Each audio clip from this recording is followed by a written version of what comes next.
Let's dive into this one, shall we? We've got a stack of articles here about this Aston Villa Brentford match. Looks like everyone wants to go a bit deeper than that 3-1 scoreline. Yeah, seems like there's a lot more to unpack than just Villa snapping their winless streak, right? Absolutely. So consider this our football detective work for the day. Tactics, key players, and Hmm. this match was way more interesting than that scoreline suggests. It's a bit of a nail biter, really. Yeah. I mean, on the surface, Villa winning, it sounds pretty straightforward, but the articles paint a different picture. Talk about was it a frantic start? Not exactly Villa's style, is it? Oh, yeah. Remember that. My heart skipped a beat when Kevin Sheed almost put Brentford ahead early on. Can you imagine if they had scored there? Would change the entire complexion of the match, wouldn't it? But then Villa, they turned things around, and oh, that Morgan Rogers goal, sublime, curling it right Uh, into the net. I mean, more than just a goal, right? Like, it felt like a statement. Yeah. Definitely a statement. This is Rogers showing his growth, his development as a player. It's not just about raw talent anymore. You see it in the build-up, how he links up with Watkins, the off-the-ball movement, finding space, intelligent decisions, and then that finish. Textbook, not a fluke. It's like he leveled up, you know? Speaking of Watkins, scoring that penalty against his old club Brentford, talk about pressure. I wouldn't want to be in his boots. Right.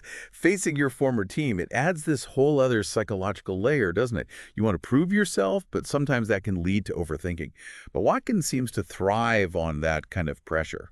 Adds a whole other narrative to the game, doesn't it? Now, one thing that jumped out from the articles is that Villa were dominant, but they missed a lot of chances, like a lot T. So why weren't they burying Brentford? Okay, so tactically, Villa were brilliant. That high press, especially from their midfielders, forced Brentford into so many mistakes.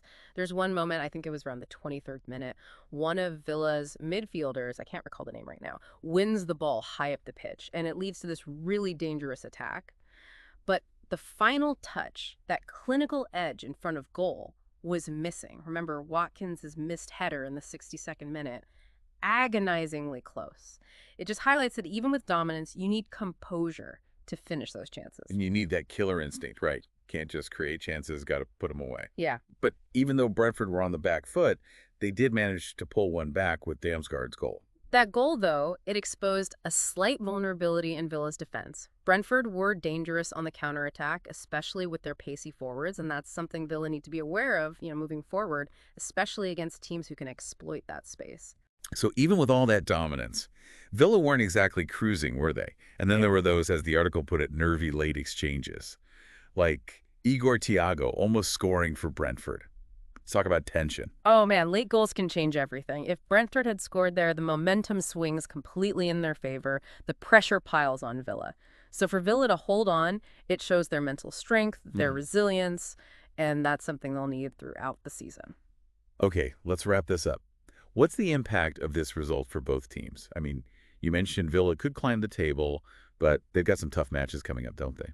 This win, it's a massive confidence boost for Villa. They're above Brentford now, but yeah, matches against, well, teams, like mentioned, specific teams are going to be real tests.